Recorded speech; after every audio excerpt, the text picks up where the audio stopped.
ব্রজে প্রসিদ্ধং নবনীতচৌরাম গোপাঙ্গনানাম দুর্কুলচৌরম অনেক জন্মার্জিত পাপ চৌরম চৌরাগ্রগণ্যম পুরুষম নমামি। এই শ্লোকটি ভগবান পুরুষোত্তমের মহিমার কথা বর্ণন করা হয়েছে।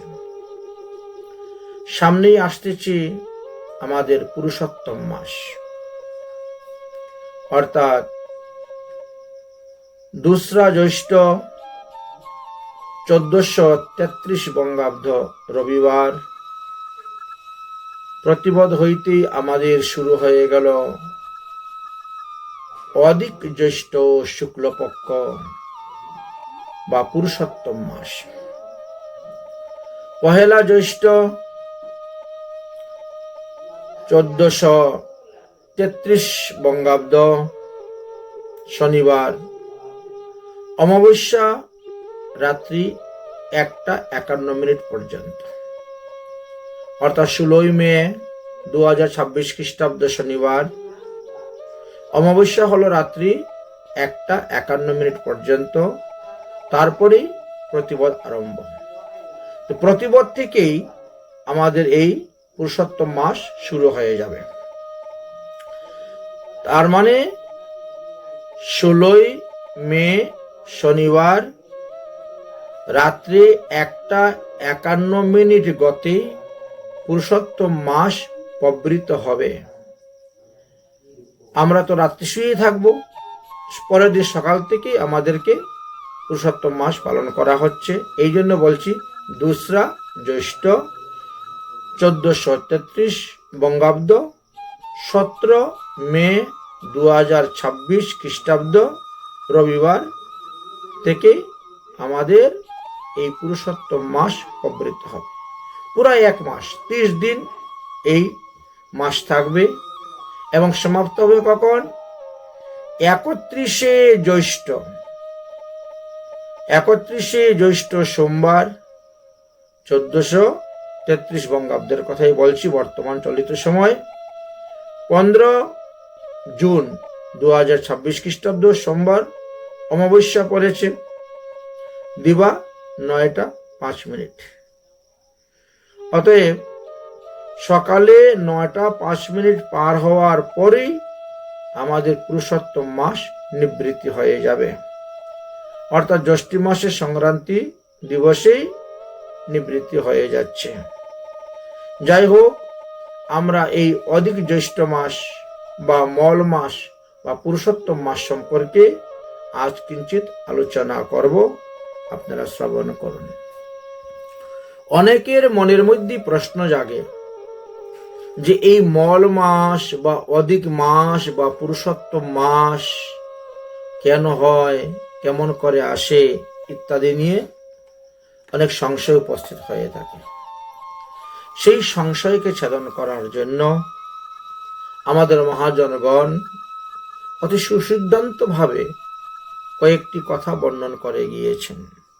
যেমন ধরেন, বাংলা পঞ্জিকাতে 3 ধরনের বৎসর গণনা করার রীতি নীতি দেখা যাচ্ছে। এক হলো সৌর বৎসর, এক হলো চন্দ্র বৎসর, আর এক হলো রাশি বৎসর। সৌর বৎসর গণনা হয় সংক্রান্তি থেকে সংক্রান্তি পর্যন্ত। চান্দ্র বৎসর গণনা হয় কৃষ্ণপক্ষের প্রতিপদ থেকে আরম্ভ করে পূর্ণিমা পর্যন্ত। আর রাশি বৎসর গণনা করা হয় সূর্য এক রাশি হইতে অন্য রাশিতে গমন কাল পর্যন্ত নির্ণয় করে তার মাস নির্ধারিত হইয়া থাকে। তো সৌরমাস্য হয় 365 দিবসে এবং চান্দ্রমাস্য হয় 355 দিনে। কেউ কেউ 360 দিনেও বলিয়া থাকে। তিথি অনুসারে তিথির মাস 360 দিনে হইয়া থাকে, কখনো বা 55 দিনেও হইয়া থাকে, কখনো এর মধ্যবর্তী কোনো না কোনো সময়ে অনুষ্ঠিত হইয়া থাকে। এইভাবে আমরা দেখতে পাই।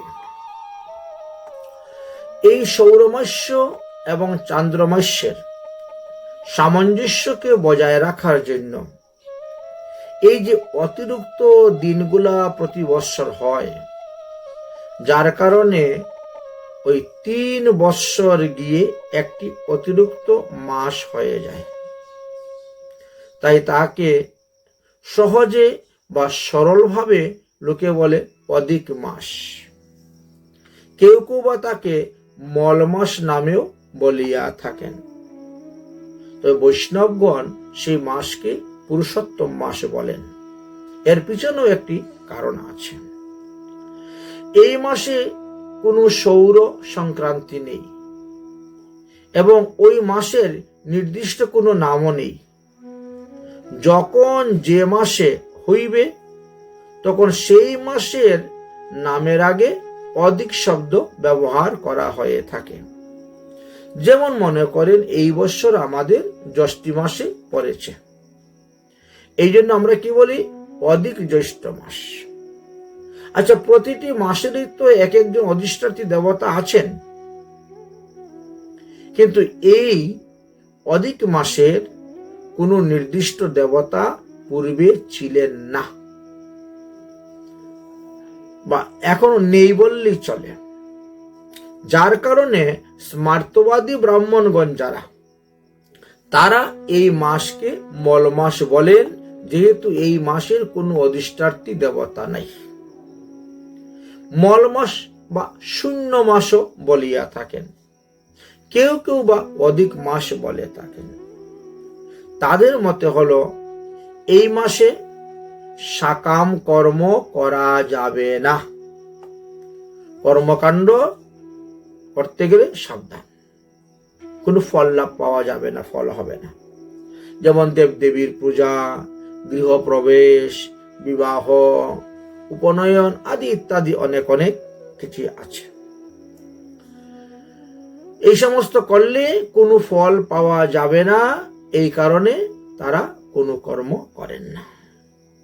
সুতরাং সাকাম কর্ম এই অধিক মাস বা মল মাস বা পুরুষোত্তম মাসের জন্য বন্ধ। মল মানে মলিন, সুতরাং মল বা মলিন বস্তুকে যেভাবে লোক একটা ঘৃণার চোখে দেখে, ঠিক তেমনি ভাবে স্মার্তবাদী ব্রাহ্মণগণ যারা আছেন, তারা এই অধিক মাসকে ঠিক তেমনি ভাবে ঘৃণার চোখে দেখেন।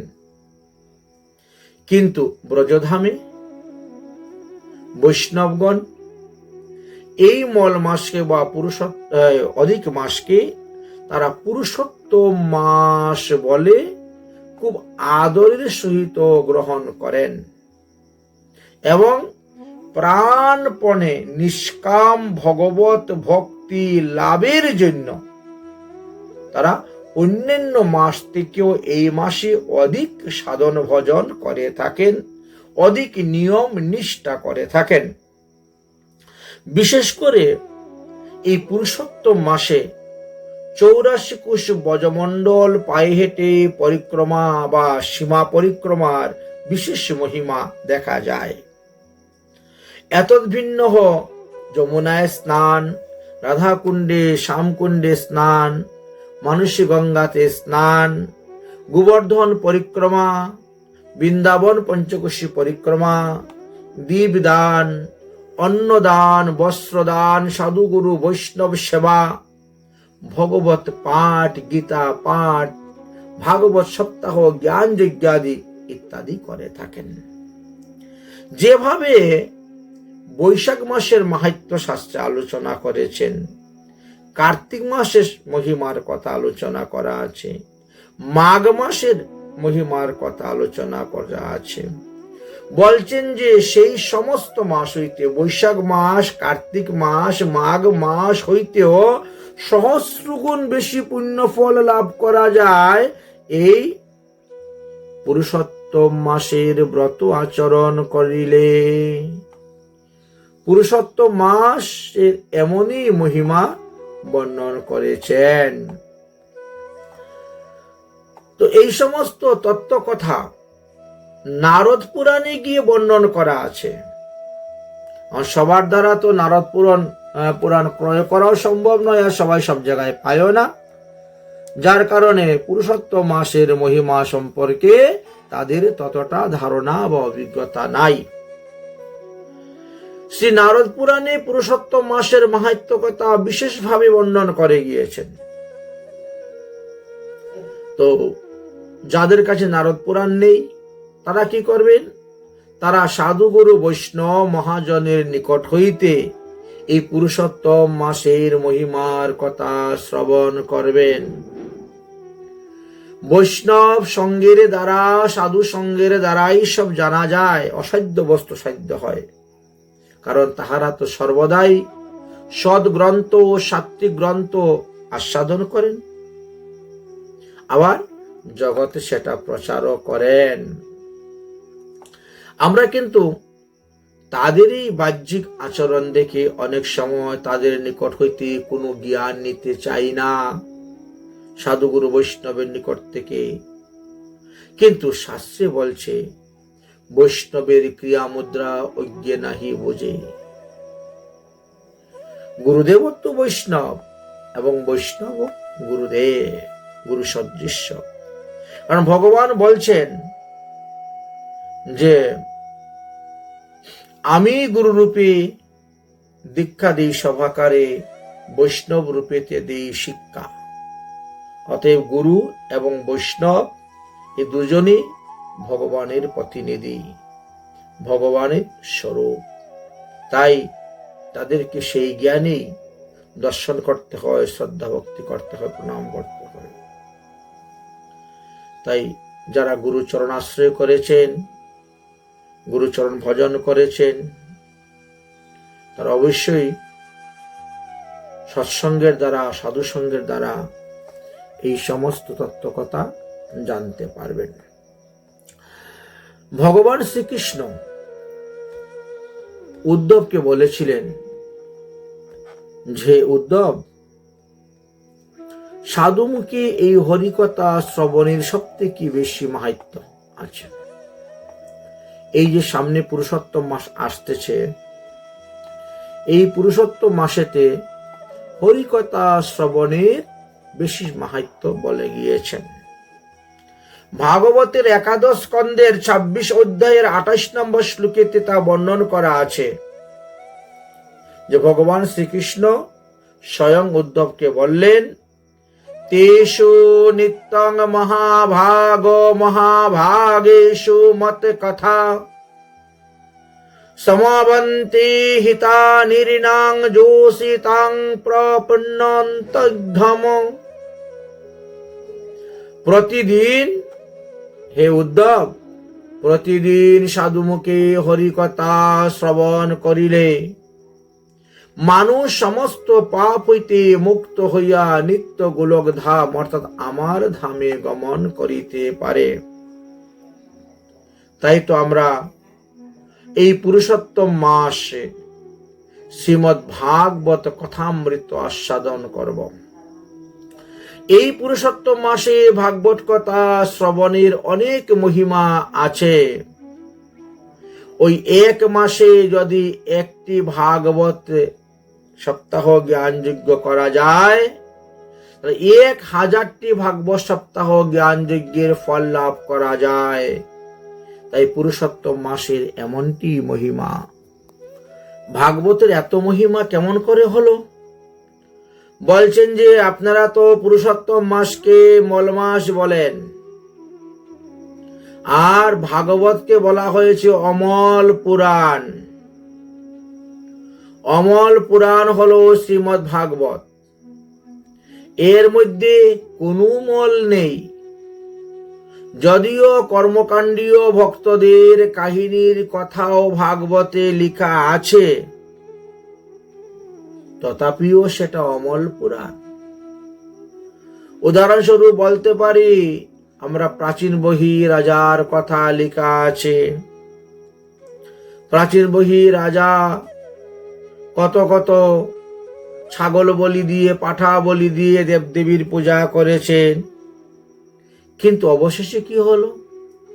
নারদ মুনির কৃপাতে তিনি কর্মকাণ্ড ত্যাগ করে দিয়ে ভক্তিকাণ্ডে প্রবেশ করেছিলেন এবং ভক্তিকাণ্ডকে আশ্রয় করে ভগবত পাদপদ্ম লাভ করে ভগবত ধামে গিয়েছিলেন। এমনটাই মহিমা অমল পুরাণের।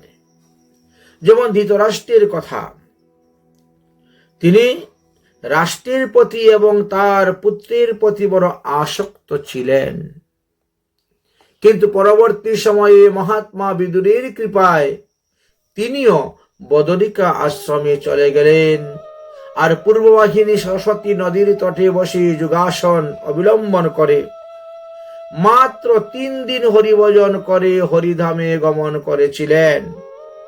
তো এইভাবে অনেক বিষয়ী সকাম ভক্তের কথা ভাগবতে আছে, তথাপিও সেটা অমল পুরাণ। যেমন ধ্রুবের কথা, যজাতির কথা, এইভাবে অনেক অনেক সকাম বিষয়ী ভক্তের কথা আলোচনা করা আছে, কিন্তু সবাই দেখবেন শেষে তারা হরিভজন করতে করতে নিষ্কাম ভক্তি লাভ করে, নিষ্কাম ভগবত পাদপদ্ম লাভ করে ভগবত ধামে গমন করেছিলেন। তাই স্মার্তমত হইতে ভাগবত পরম ধর্ম যে শ্রেষ্ঠ, তাহা এখানেই প্রমাণ দেখাচ্ছেন। স্মার্ত কর্মকাণ্ড হইতে ভক্তিকাণ্ড শ্রেষ্ঠ, কারণ ভক্তি স্বতন্ত্র, সে একাই ফল দিতে পারে, তার জন্য অন্য সাহায্য নিতে হয় না। সুতরাং শ্রীমৎ ভাগবত আমাদেরকে শিক্ষা দিচ্ছেন যে প্রত্যেক ব্যক্তিরই কর্তব্য ভগবান বিষ্ণুর আরাধনা করা। ভগবান বিষ্ণুর আরাধনা করলে আপনি ভগবত ধামেই যাবেন এবং সেখান থেকে পুনরায় আপনাকে আর পৃথিবীতে ফিরে আসতে হবে না। এই জন্যই ভাগবতকে অমল পুরাণ বলা হয়েছে। ভাগবত মানুষকেও ভাগবত বানিয়ে দেন। তাই এই জগতে কেউ হয়তো বলতে পারেন যে বৈষ্ণবগণ এই মাসকে পুরুষোত্তম মাস বলেন, আর স্মার্তমতের লোকেরা তাকে মল মাস বলে থাকেন, কোন কোন ভক্তগণ তাকে অধিক মাস বলে থাকেন। তো এইভাবে এই মাসের 3টি নাম হওয়ার কারণ কি? বললেন, দেখো, অধিক মাসে অধিক পরিমাণে ভগবানের আরাধনা করার কথা বলা হয়েছে।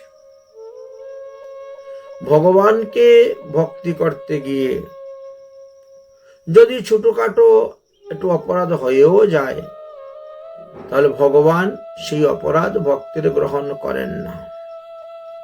এই মাসের জন্য অনেক কিছু ছাড় আছে, মানে ডিসকাউন্ট দেওয়া আছে। সেইগুলো আমরা আলোচনা করব যে পুরুষোত্তম মাসের জন্য কি কি ভগবান আমাদেরকে ছাড় দিয়েছে। সাকাম কর্মীদেরকে বোঝানোর জন্য এখানে অনেক কিছু তথ্যই বলে গিয়েছেন। তো এই যে মল মাস বা পুরুষোত্তম মাস, তো যখন তিনাকে সবাই অনাদর করতে শুরু করলেন, তখন তিনি ভগবানের নিকটে গিয়ে উপস্থিত হয়েছিলেন। ভগবানের চরণে অনুনয় বিনয় করেছিলেন, প্রার্থনা করেছিলেন যে আমার এই মাসের কোনো অধিষ্ঠাত্রী দেবতা নেই, এই কারণে কেউ আমাকে আদর করে না, সবাই আমাকে ঘৃণার চোখে দেখে।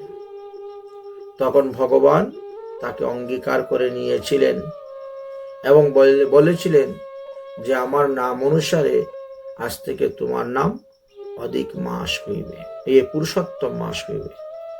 সেই থেকে এই পুরুষোত্তম মাসের মহিমা আরো বেড়ে গিয়েছিল।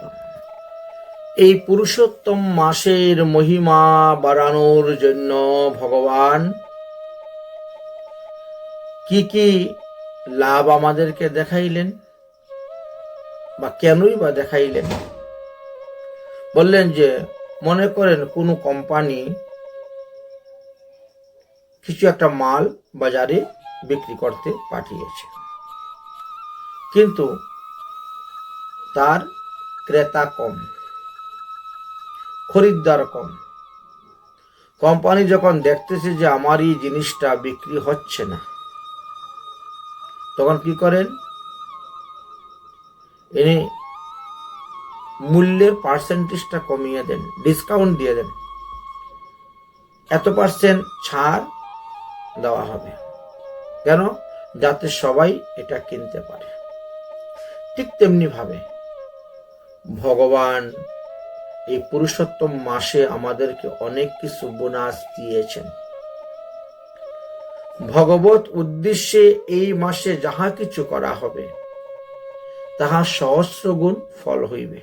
আমরা আগেই বলেছি, এই পুরুষোত্তম মাসে যদি কেউ একটা ভাগবত সপ্তাহ জ্ঞান যজ্ঞ দেয়, তাহলে তিনি 1000টি ভাগবত সপ্তাহ জ্ঞান যজ্ঞের ফল লাভ করতে পারবে। এই পুরুষোত্তম মাসে যদি কেউ প্রতিদিন 4 মালা জপ করে, 4 মালার নিচে তো জপ করার নিয়ম নেই, সুতরাং যদি কেউ প্রতিদিন 4 মালা জপ করে, তথাপিও তিনি 4000 ফের মালা জপের ফল লাভ করতে পারবেন। যদি কেউ প্রতিদিন একবার গঙ্গা স্নান করে, তো প্রতিদিন 1000 বার গঙ্গা স্নান করার ফল পাইবেন। যদি একটা তুলসী পাতা কেউ ভগবানের চরণে অর্পণ করে, তাহলে 1000টা তুলসী পাতা ভগবানের চরণে অর্পণের ফল লাভ করতে পারবেন। যদি একটি মালা নিজের হাতে গীতে কেউ ভগবানকে অর্পণ করে, তাহলে 1000টা মালা দান করলে যেই ফল পাওয়া যায় সেই ফল পাবেন। যদি এই পুরুষোত্তম মাসে একজন শুদ্ধ সদাচারী সম্পন্ন বৈষ্ণবকে কেউ ভোজন করায়, তো 1000 বৈষ্ণব ভোজনের ফল তিনি লাভ করতে পারবেন। এইভাবে প্রতিটি সৎকর্মেই, প্রতিটি শুভকর্মেই, প্রতিটি পুণ্য কর্ম অনুষ্ঠানেই 1000 গুণ বেশি ফল দিয়েছেন পুরুষোত্তম মাসে। আচ্ছা, আমরা অন্যান্য শাস্ত্র পুরাণ পড়লে পরে দেখতে পাই যে প্রতিটি মাসের একজন অধিষ্ঠাত্রী দেবতা আছেন। যেমন মার্গশীর্ষে কেশব, অগ্রহায়ণ মাসের অধিষ্ঠাত্রী দেবতা হলেন কেশব। পৌষে নারায়ণ, পৌষ মাসের অধিষ্ঠাত্রী দেবতা নারায়ণ। মাঘে দেবতা মাধব, মাঘ মাসের দেবতা হলেন মাধব, অধিষ্ঠাত্রী দেবতা। গোবিন্দ ফাল্গুনে, ফাল্গুন মাসের অধিষ্ঠাত্রী দেবতা হলেন শ্রী গোবিন্দ। চৈত্রে বিষ্ণু, চৈত্র মাসের অধিষ্ঠাত্রী দেবতা হলেন ভগবান বিষ্ণু। বৈশাখে শ্রী মধুসূদনম, বৈশাখ মাসের অধিষ্ঠাত্রী দেবতা শ্রী মধুসূদন। জ্যৈষ্ঠে ত্রিবিক্রম, জ্যৈষ্ঠী মাসের অধিষ্ঠাত্রী দেবতা ত্রিবিক্রম। আষাঢ়ে বামনোদেশম, আষাঢ় মাসের অধিষ্ঠাত্রী দেবতা শ্রী বামন দেব। আষাঢ় শ্রাবণ, শ্রাবণে শ্রীধর, শ্রাবণ মাসে অধিষ্ঠাত্রী দেবতা শ্রীধর। ভাদ্রে দেব ঋষিকেশম, ভাদ্র মাসের অধিষ্ঠাত্রী দেবতা হলেন ঋষিকেশ। তো ভাদ্রে পরে আসবে ভাদ্র আশ্বিন। আশ্বিনে পদ্মনাভাঞ্চ, আশ্বিন মাসে অধিষ্ঠাত্রী দেবতা পদ্মনাভ। কার্তিকে দামোদর, কার্তিক মাসে অধিষ্ঠাত্রী দেবতা হলেন দামোদর। রাধা দামোদরেন সেবা করোত নিরন্তরম। তাহলে আমরা অগ্রহায়ণ মাস থেকে আরম্ভ করে কার্তিক মাস পর্যন্তই 12 মাসের 12 জন অধিষ্ঠাত্রী দেবতার নাম আপনাদেরকে বললাম, কিন্তু মল মাসের কোন অধিষ্ঠাত্রী দেবতার নাম তো বলা হয় নাই। যেখানে নাই সেখানে আমি কোথার থেকে বলবো? তখন তো মল মাসের কোন অধিষ্ঠাত্রী দেবতাই ছিলেন না, নেই। তাই মল মাসকে স্মার্তবাদী ব্রাহ্মণগণ ঘৃণার চোখে দেখতেন। তারা বলতে, না না, এই মাসে বিবাহ করিবে না, এই মাসে গৃহ প্রবেশ করবেন না, এই মাসে কোনো দেবদেবীর পূজা করবেন না, কর্মকাণ্ডাদি করবেন না, পূজা পাঠ বন্ধ। তাহারা বলতেন যে ওই মাসে করলে কোনো প্রকার ফল পাওয়া যাবে না, তো করে কি লাভ? শুধু পয়সা নষ্ট করা, সময় নষ্ট করা। এই সমস্ত কথা শুনতে শুনতে শুনতে শুনতে মল মাস একেবারে বধির হয়ে গেলেন। তাই এই মল মাস শ্রীধাম বৈকুণ্ঠে নারায়ণের চরণে গিয়ে তিনি সমস্ত মনের দুঃখের কথা জানাইলেন। নারায়ণ তখন গোলকপতি শ্রীকৃষ্ণের কাছে নিয়ে গেলেন। আচ্ছা, নারায়ণ হলেন ভগবান শ্রীকৃষ্ণের বিলাস মূর্তি। নারায়ণ থাকেন বৈকুণ্ঠে আর শ্রীকৃষ্ণ থাকেন গোলক ধামে। নারায়ণ ভগবান শ্রীকৃষ্ণের আজ্ঞাকারী। ভগবান শ্রীকৃষ্ণ যাহা যাহা আদেশ করেন নারায়ণ তাহাই পালন করেন। যাই হোক, তো শ্রীকৃষ্ণ কাছে যখন নারায়ণে নিয়ে গেলেন, ভগবান শ্রীকৃষ্ণের কাছে তখন মলমাস তার সমস্ত দুঃখের কথা বলল। তাকে যে অবহেলিত ভাবে দেখা হয়, ঘৃণার চোখে দেখা হয়, কত লাঞ্ছনা তিনি পাচ্ছেন। কেউ তাকে আদর করে না, সমাদর করে না, সম্মান দেয় না, বড় দুঃখ প্রকাশ করেছেন। তো শ্রীকৃষ্ণ তা শুনলেন, তার দুঃখের কথা শোনার পরে তাকে আশ্বাস বাণী দিলেন এবং তাকে বরদান দিলেন। এটি কিন্তু নারদ পুরাণে লেখা আছে। ভগবান শ্রীকৃষ্ণ উবাচ, অহমেতৎ যথা লোকে প্রত্যাতম পুরুষোত্তমম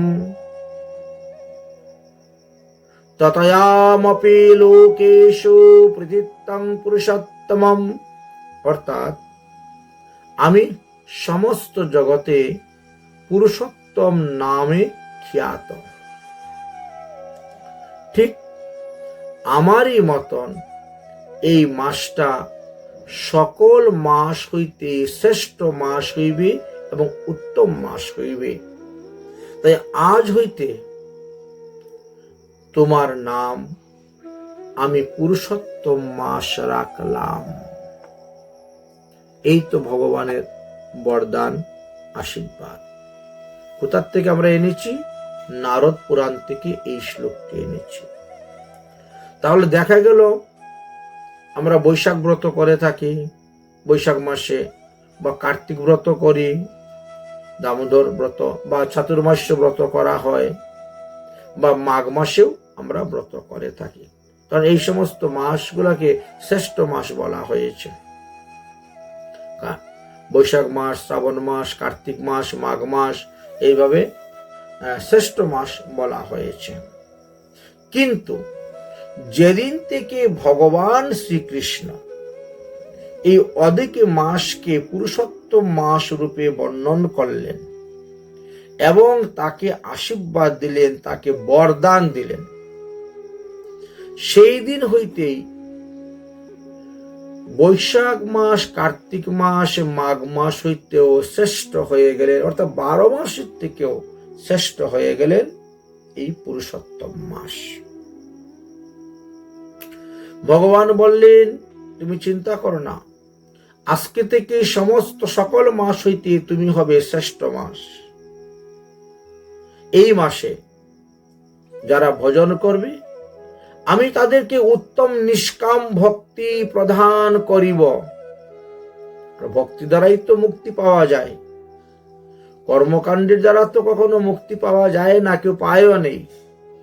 কর্মকাণ্ড করে লোক স্বর্গে যায়, যতদিন পুণ্য আছে অতদিন স্বর্গে থাকবে। কিন্নং পুণ্যং মৈত্রলোকং বিশন্তি, আবার চলে আসবে। এটাই তো ভাগবতের কথা, গীতার কথা। যাই হোক, অন্যান্য মাসে লোক যাহা কিছু করে, যে যাহাই যতটাই সাধন ভজন করুক না কেন, কম বেশি করতেছে তো, যে যাহা কিছু অন্যান্য মাসে করবেন, সেই সমস্ত গুলাই যদি অধিক মাসে করেন, তথাপিও তিনি 1000 গুণ বেশি ফল পাইবেন। এই বর ভগবান তাকে প্রদান করলেন। ভগবান উবাচ, সে নারদ পুরাণে আছে, তস্मै সমপৃক্ততে সর্বে ये गुणा मही संस्थिता मत्सादृश्यमयुपागम्यं मासानामधिकोऽपि भवेत्। আমার মধ্যে যত গুণ আছে, ভগবানের মধ্যে 64 গুণ, ভগবান শ্রীকৃষ্ণতে। নারায়ণের মধ্যে 60 গুণ, দেবতাদের মধ্যে 55 গুণ। বললেন ভগবান যে আমার মধ্যে যত প্রকার গুণ আছে, এই সমস্ত গুণ, হে মলমাস, হে অধিক মাস, আমি তোমাকে অর্পণ করলাম, আমি তোমাকে প্রদান করলাম। তো ভগবান যখন মলমাসকে তিনার স্বয়ং নিজস্ব সমস্ত গুণ প্রদান করলেন, তখন তো তার মহিমা আরো বেড়ে গেল। অন্যান্য মাসে সকাম কর্মের ফল লোক যেটা করে ভোগ করে থাকে, দেখা গেল যে এই মাসেও যদি ওই সকাম কর্ম করেন, তথাপিও তিনি সহস্র গুণ ফল লাভ করতে পারতেছেন। আর নিষ্কাম কর্ম করে তো ভক্তি লাভ করতেই পারবেন।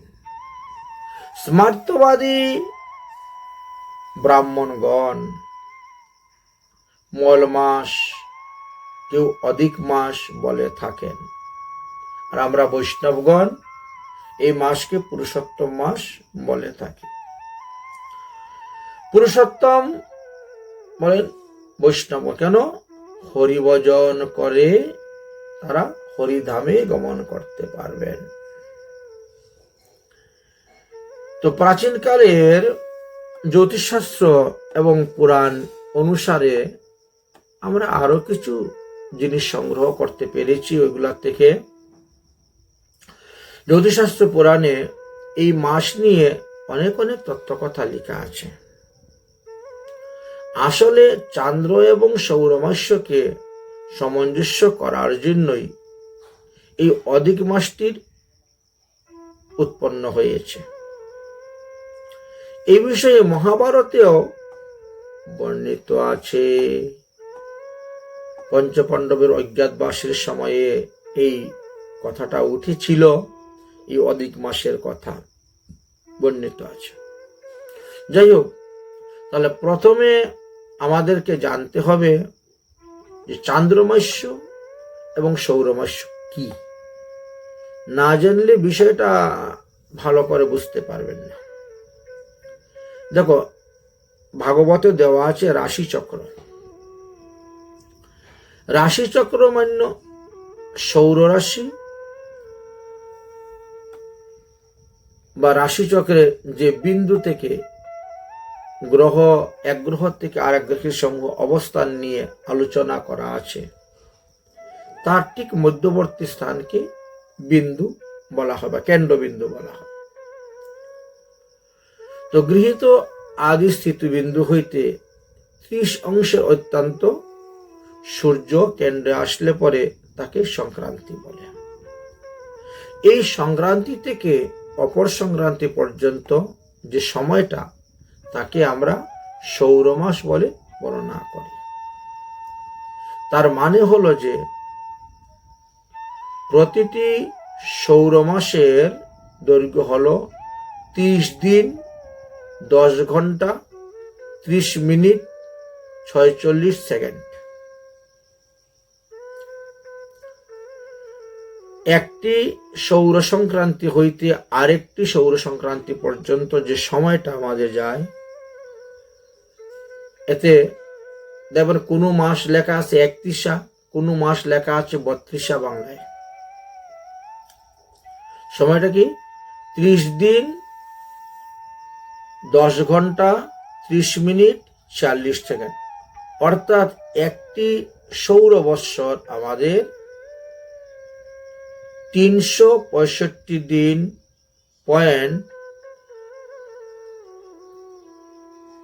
2587 দিন, মানে ওটা ভাগ করলে পরে বোঝা যায়। কৃষ্ণা প্রতিপদ থেকে পূর্ণিমা হলো চান্দ্রমাস।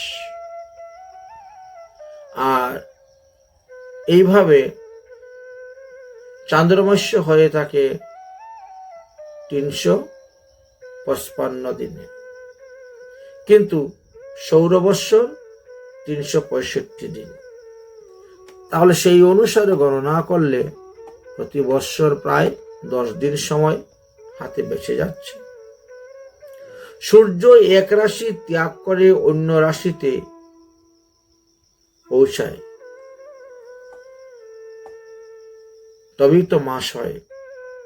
কিন্তু সৌরমাসে কি হয়?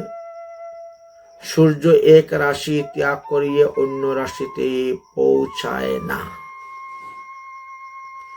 এই কারণে তাকে স্মার্তপতি ব্রাহ্মণগণ মলমাস বলিয়া থাকেন, কারণ ওই মাসের অধিষ্ঠাত্রী তো কেউ নেই, দেবতা, এই জন্য। কিন্তু পরবর্তী সময়ে আমাদের হয়েছে। আমাদের রাশিচক্র অনুসারে আমরা দেখি কি, মেষ রাশি বৈশাখ, বৃষ রাশি জ্যৈষ্ঠ, মিথুন রাশি আষাঢ়, কর্কট রাশি শ্রাবণ, সিংহ রাশি ভাদ্র, আশ্বিন কন্যা রাশি, কার্তিকে তুলা রাশি, অগ্রহায়ণে বৃশ্চিক রাশি, পৌষে ধনু রাশি, মাঘে মকর রাশি, ফাল্গুনে কুম্ভ রাশি এবং চৈত্রে মীন রাশি। এই জন্য এখন যদি কেউ কোনো মন্ত্র পাঠ করে তাহলে কি বলে দেখবেন, মীন রাশি স্থিত সূর্যে, বা মীন রাশি স্থিত ভাস্কর ইত্যাদি বলে। যাই হোক, সূর্য এক মাস থেকে এক রাশি থেকে আরেক রাশিতে গমন করে, তখন সেটা মাস হয়ে থাকে। সূর্য কন্যা রাশিতে গমন করিলে আশ্বিন মাস হয়। সূর্য মেষ রাশিতে গমন করলে বৈশাখ মাস হয়। সূর্য বৃষ রাশিতে গমন করলে জ্যৈষ্ঠ মাস হয়। তো এইভাবে মাস হইয়া থাকে। তাহলে এখন আমাদের এই রাশিচক্রটা অনুসারে আমরা যেটা আলোচনা করলাম এটি বোঝা গেল। আবার বিভিন্ন মত আছে। দশাঙ্গ চন্দ্রমাসক, কোন সৌর মাসে মানে অমাবস্যা হয়, তার পরবর্তী দিন হইতে যে মুখ্য চন্দ্র মাস ধরা হয় তার নাম ওই চন্দ্রমাস্য নামেই অঙ্কিত হইয়া থাকে। আমরা বলি থাকি গৌণচন্দ্র বা মুখ্য চন্দ্র, এইভাবে আলোচনা করে থাকি। গৌণ মুখ্য উভয়ে মিলিত হয়। তাহলে প্রতিটি চন্দ্রমাস্য কিন্তু আমাদের 29 দিন 12 ঘন্টা 44 মিনিটে হয়। চন্দ্রমাস্যগুলা 29 দিন 12 ঘন্টা 44 মিনিট 3 সেকেন্ডে পূর্ণ হয়। চন্দ্রবৎসরে মোট 60টি তিথি থাকে, অর্থাৎ প্রতি চান্দ্রমাস্য এবং সৌরমাস্যের সময়ের দৈর্ঘ্যের পার্থক্যের কারণে প্রতি মাসেই 19 ঘন্টা থেকে 26 ঘন্টা গড়ে এরকম একটা পার্থক্যতা দেখা যায়। মতান্তরে বলছেন 23 ঘন্টা 37 মিনিট 28 সেকেন্ডের একটি ব্যবধান থেকে যায় প্রতি মাসে। চান্দ্রবৎসর যদি আমরা 360টি তিথিকে সর্বমোট ভাবে আলোচনা করি, তিথির মান অনুসারে, সব তিথি তো সমান থাকে না মান, যে 24 ঘন্টায় পূর্ণ হবে এমনটা নয়, আগে হয় পরে হয়, কমে বৃদ্ধি হয় বা কমে যায়। এতে 354, এতে আমরা 354 দিন পাই এবং 36 মিনিট। চান্দ্রবর্ষ 360 দিন তিথিতে সর্বমোট 354 বা 355 দিনই ধরা হয়ে থাকে। তার ফলে প্রতি বৎসর চান্দ্র এবং সৌরবর্ষের মধ্যে 10 দিন 21 ঘন্টা 35 মিনিট সময়ের পার্থক্য হয়। বিভিন্ন পঞ্জিকা, বিভিন্ন মুনি ঋষিদের মত অনুসারে আমরা এখানে তুলে ধরতেছি। যাই হোক, এই অতিরিক্ত 10 দিন 21 ঘন্টা 35 মিনিট এটি ধীরে ধীরে সময়টি বৃদ্ধিপ্রাপ্ত হচ্ছে।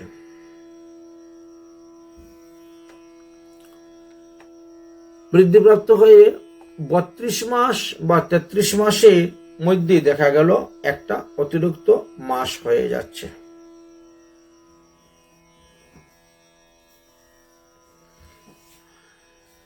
তাই কখনো 32 মাসে বা কখনো 33 মাসে বা 32টি বা 33টি চান্দ্রমাস্য পার হলে পরেই একটি অধিক মাস চলে আসে। মোট কথায় চান্দ্র এবং সৌর বৎসরের মধ্যে সামঞ্জস্য রাখাটাই এটি। তাই অনুমানিক বা প্রায় আমরা বলতে পারি প্রায় 3 বৎসরের মধ্যেই একটি করে অতিরিক্ত মাস আমাদের বেরিয়ে আসে, তৈরি হয়, এবং সেই মাসটাকে আমরা অধিক মাস বা মল মাস বলে থাকি। তাহলে অধিক মাস বা মল মাস কিভাবে উৎপত্তি হলো এই বিষয়ে আমরা একটা ধারণা আপনাদেরকে দিতে পারলাম। সাধারণত প্রতি 19 বৎসরে 60টি অধিক মাস পড়ে। এটাও আরেকটা হিসাব আছে যে প্রতিটি 19 বৎসরে 60টি অধিক মাস পড়বেই পড়বে। আর এর উপরে নির্ভর করে কিছু গণনা আছে। গ্রহ সঞ্চালনের উপরে ভিত্তি করেও এই সমস্ত গণনা হয়ে থাকে। সুতরাং কখনো সেটি 28, কখনো 31, কখনো 32, কখনো 33 মাস পরে হয়ে থাকে। আচ্ছা, মহাভারতের সিদ্ধান্ত অনুসারে দেখা যায় যে 5 বছরে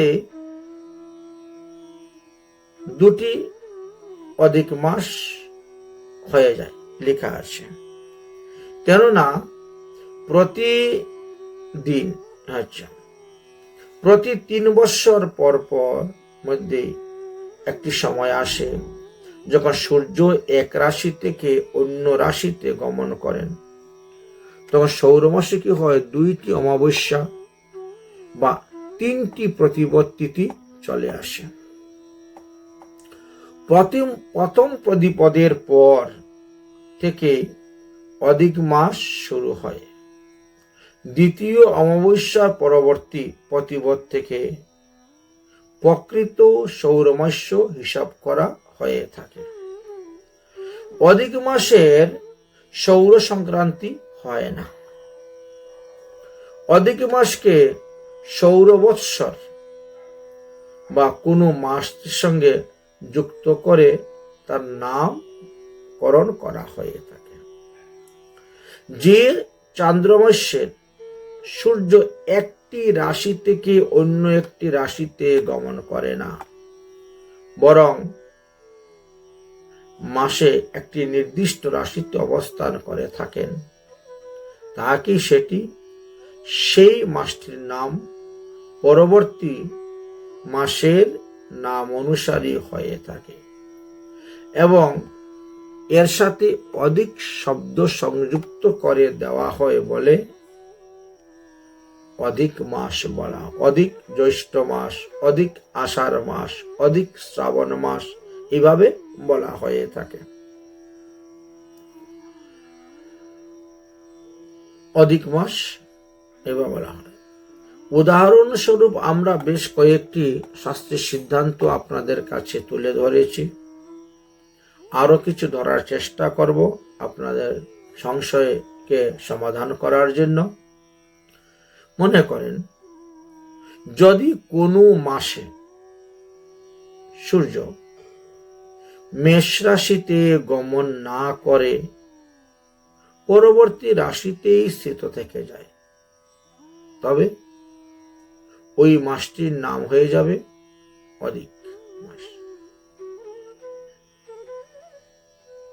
পরবর্তী মাসে সূর্য অন্য রাশিতে গমন করে, তাই সেই পরবর্তী মাসটি শুদ্ধ মাস হয়ে গেল। এবার আর অধিক বলা হবে না। এই শুদ্ধ জ্যৈষ্ঠ মাস, অধিক জ্যৈষ্ঠ মাস, শুদ্ধ আষাঢ় মাস, অধিক আষাঢ় মাস, শুদ্ধ শ্রাবণ মাস, অধিক শ্রাবণ মাস, এইভাবে আপনারা পঞ্জিকাতে লেখা দেখতে পাবেন। এবার কিছুটা আমরা বুঝতে পারলাম যে এই অধিক মাস কেন হয়, কেমন করে হয়, তার কারণটা কি। তাহলে এই যে অতিরিক্ত মাসকে সমন্বয় না করলে তো হবে না, তাহলে তো উৎসব অনুষ্ঠান সব পিছিয়ে পিছিয়ে গিয়ে অনেক দূর চলে যাবে বা আগিয়ে আস্তে আস্তে অনেক দূর চলে আসবে। যেই মাসে যেই উৎসব ভগবানের হওয়ার কথা, যেই ঋতুতে ভগবানের যে উৎসব হওয়ার কথা, সেটা আর হবে না। যেহেতু প্রতি মাসে প্রতি বছরই যদি আমাদেরকে এইভাবে 10 দিন করে সময় বেড়ে যায়, বা প্রতিদিন যদি আমাদের 10 ঘন্টা করে সময় বেড়ে যায়, তাহলে এক মাসে গিয়ে তো অনেকটা, এক বছরে অনেকটা সময় বেড়ে যাচ্ছে। যার ফলে যেমন মনে করো বৈশাখ মাসে আমাদের চন্দন যাত্রা হচ্ছে, যদি মল মাসটা না আসতো, পুরুষোত্তম মাস, তাহলে ওই চন্দন যাত্রা হয়তো জ্যৈষ্ঠ মাসে চলে যেত, আষাঢ় মাসে চলে যেত, শ্রাবণ মাসে চলে যেত। তিথি বাড়তে বাড়তে বাড়তে বাড়তে অন্য সব জায়গায় চলে যেত। তো যাতে এই চন্দন যাত্রা বা অক্ষয় তৃতীয়া এটা বৈশাখ মাসেই থাকবে, এই জিনিসটা রক্ষা করার জন্য এই ব্যবস্থা। যেমন আষাঢ় মাসে রথযাত্রা হয়, তো তিথি যদি এইভাবে ঘাটতি বাড়তি না হয়, তাহলে তো আষাঢ় মাসে রথযাত্রা অন্য মাসে চলে যাবে। সেটাকে বজায় রাখার জন্য এই হিসাবটা নেওয়া হয়েছে। আচ্ছা, আরো একটি কথা বিশেষ করে না বললেই নয়। যদিও বলা হয়েছে যে স্মার্তমতি ব্রাহ্মণগণ এই মল মাসে কোন রকমের সাকাম কর্ম করেন না বা কর্মকাণ্ড কিছু করতে যান না, কিন্তু এই মল মাসে যদি কেউ পিতৃপুরুষের উদ্দেশ্যে তর্পণ করে, পিতৃপুরুষের উদ্দেশ্যে পিণ্ডিদান করে, তাহলে কিন্তু অধিক ফল লাভ করতে পারবেন। এমনকি অন্নপ্রাশন, ভগবানের প্রসাদ দিয়ে কোনো শিশুকে অন্নপ্রাশন আদিও করা যায়। বিষ্ণু আরাধনার মন্ত্রপাঠ, দান, ধর্ম যা কিছু করা যায়, গঙ্গা আদি তীর্থতে স্নান, গীতা ভাগবত আদি পাঠ, এই মাসে সৎকর্মে এমনই ফল যে আপনাকে পুনরায় আর মাতৃগর্ভে এসে জন্মগ্রহণ করতে হবে না। এই পুনরূপী জননম, পুনরূপী মরণম, পুনরূপী মাতৃ জঠরে শয়নম, এই সমস্ত থেকে আপনি মুক্তি লাভ করতে পারবেন।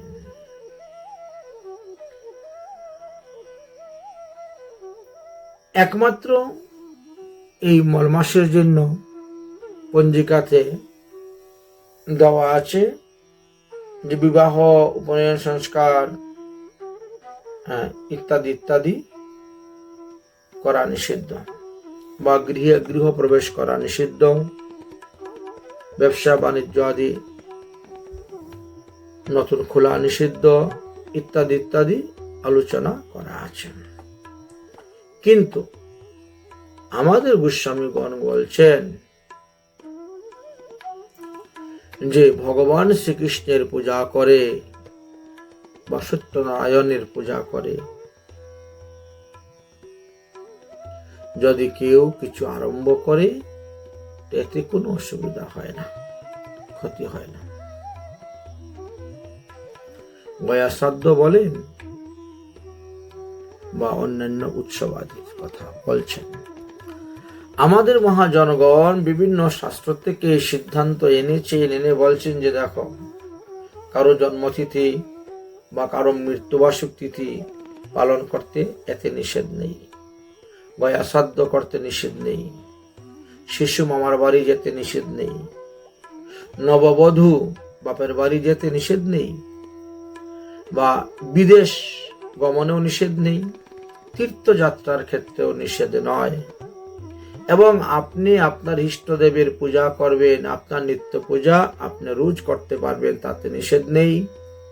এমনকি যদি কোনো কুগ্রহ বা গ্রহের কুদৃষ্টি পড়ে, তাহলে আপনার বাড়িতে আপনি গ্রহ শান্তি পূজাও করতে পারবেন। এই মল মাস বলে ভয় পাওয়ার কিছুই নেই, বা পুরুষোত্তম মাস বা অধিক মাস বলে এখানে ভয় পাওয়ার মতন কিছুই নেই বললেন। অতএব আপনারা নির্বিঘ্নে সেগুলো করতে পারেন।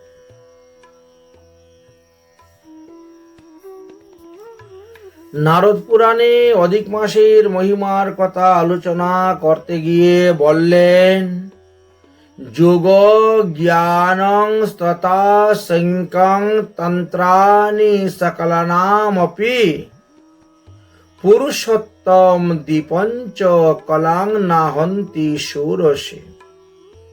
বললেন, যারা অষ্টাঙ্গ যোগমার্গ অবলম্বন করে ভজন করছেন, যারা ব্রহ্মজ্ঞানী, ব্রহ্মানন্দী, আত্মানন্দী ভজন করছেন, যারা কর্মকাণ্ড নিয়ে কর্মকাণ্ড করে যাচ্ছেন, বা যারা তান্ত্রিক, বা যারা মিশ্র ভক্তি অবলম্বন করতেছেন, যে যেভাবে সাধন ভজন করুন না কেন, পুরুষোত্তম মাসেতে দীপদান করলে যে ফল পাওয়া যায় তার 16 ভাগের 1 ভাগ ফলও আপনারা লাভ করতে পারবেন না। পুরুষোত্তম মাসে দীপদানের এতটাই মহিমা। আর একটি কথা বললেন যে পুরুষোত্তম মাসে প্রতিদিন আপনারা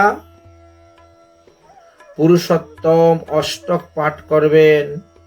কোন অষ্টকটা পুরুষোত্তম অষ্টক?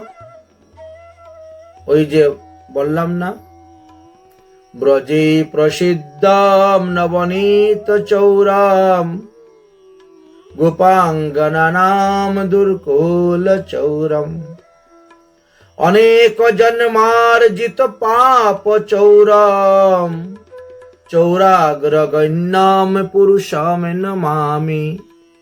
অর্থাৎ শ্রী চৌরাগ্রগণ্যম পুরুষ অষ্টকম নিত্য পঠেত, প্রতিদিন পাঠ করবেন, এই কথা বললেন। আর ওই তুলসী কাষ্ঠের শুকনো ডাল আছে না, তুলসী কাষ্ঠের শুকনো ডালের মধ্যে কার্পাস তুলা পেঁচিয়ে নেবেন, তাতে ঘি মাখাবেন, আর প্রতিদিন সন্ধ্যার সময় ওই তুলসী গাছের ডালের মধ্যে যে কার্পাস তুলা দিয়ে ঘি মাখানো আছে ওটা দিয়ে আরতি করবেন। তাহলে আপনি 1,00,000 প্রদীপ দান করলে যেই ফল পাওয়া যায় আপনি সেই ফল লাভ করতে পারবেন। একটা নয়, দুটা নয়, তিনটা নয়, 1,00,000 প্রদীপ দান করলে যেই ফল লাভ করতে পারবেন, এই তুলসী গাছের ডালের মধ্যে কার্পাস তুলা পেঁচিয়ে ঘি মাখিয়ে যদি আরতি করেন সেই পুণ্য ফল লাভ করিতে পারবেন। যদি কেউ পারেন, সম্ভব হয়, মন্ত্র বলবেন, না হলে মহামন্ত্র দিয়ে চালিয়ে দিবেন।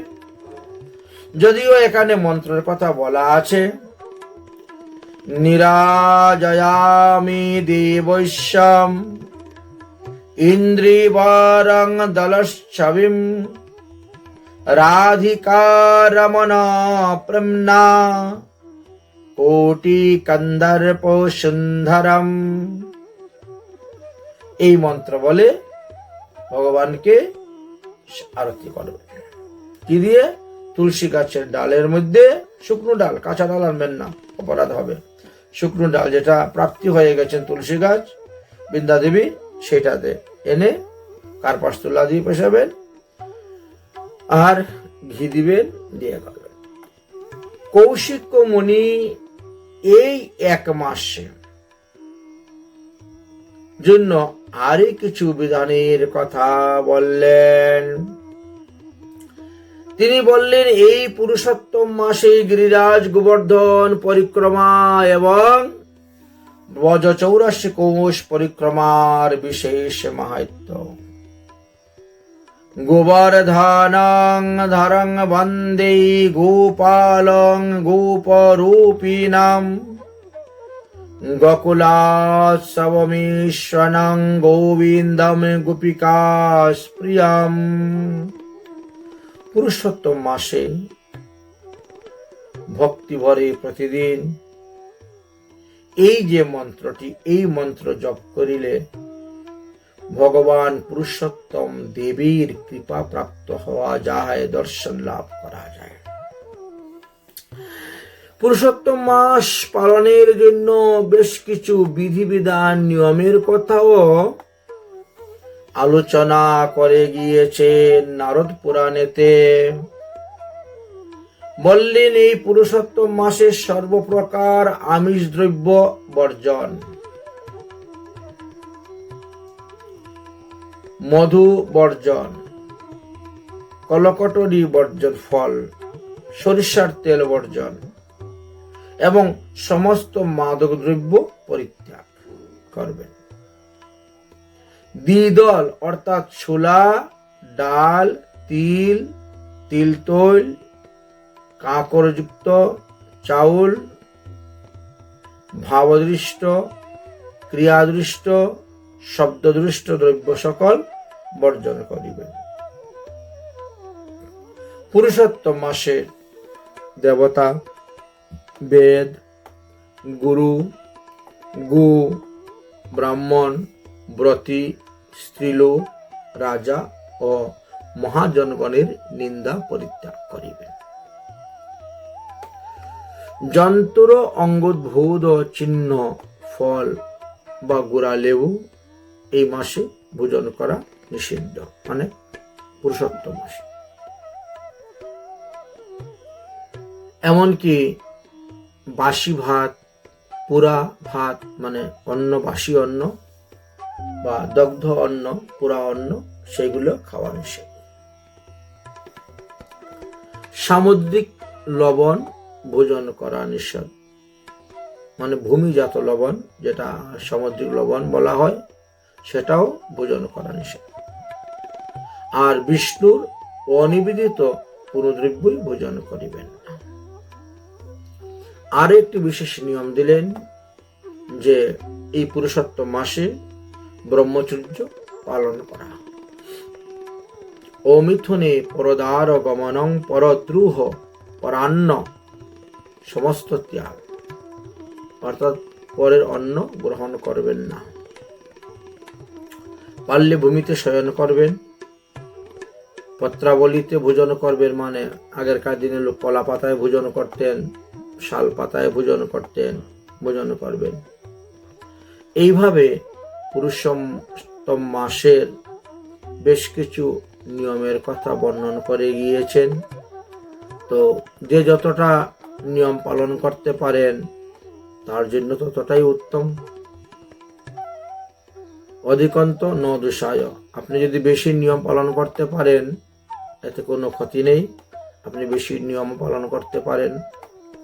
তারপরে যেমন বলছেন রজস্বলা নারী, ম্লেচ্ছ ব্যক্তি, পতিতি ব্যক্তি, যারা ব্রত করে না, অব্রত ব্যক্তি,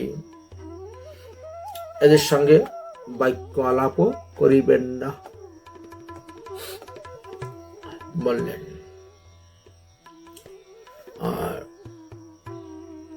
আমিষ দ্রব্যের কথা তো বলাই হয়ে গেছে। আচ্ছা, তারপরে বলছেন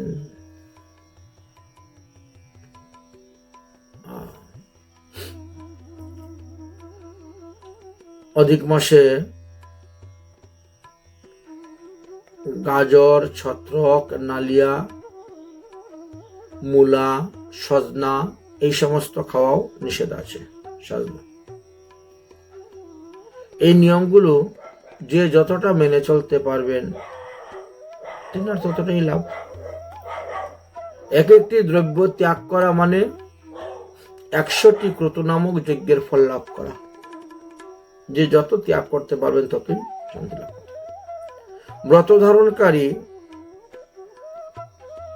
ব্যক্তিদের দেহের মধ্যে তখন দেবগণ এসে অধিষ্ঠান হয়ে তারাও তীর্থ ভ্রমণ করে থাকেন।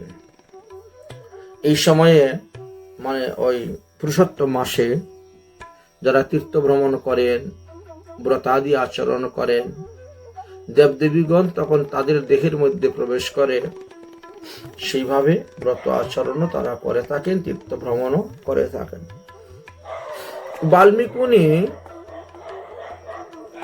বলছেন যে পুরুষোত্তম মাসে 3 ভাবে পুরুষোত্তম মাসে ব্রত আচরণ করতে পারেন। এক হলো উপবাস, এক হলো নক্ত অভিসান্ন গ্রহণ, আর এক হলো একান্ন ভোজন, মানে একবার প্রতিদিন ভোজন করা। সুতরাং যার যেমন সামর্থ্য আছে, শক্তি আছে, যার দেহে যতটা সহ্য হবে তিনি সেইভাবেই ব্রত আচরণ করবেন।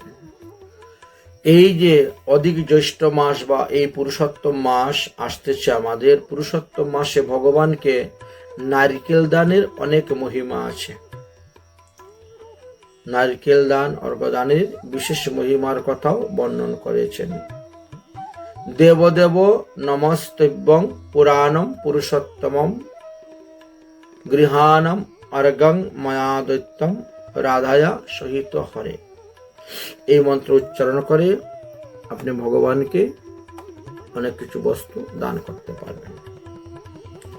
এই পুরুষোত্তম মাসে তিল দ্বারা হোম করারও বিধান দেওয়া আছে।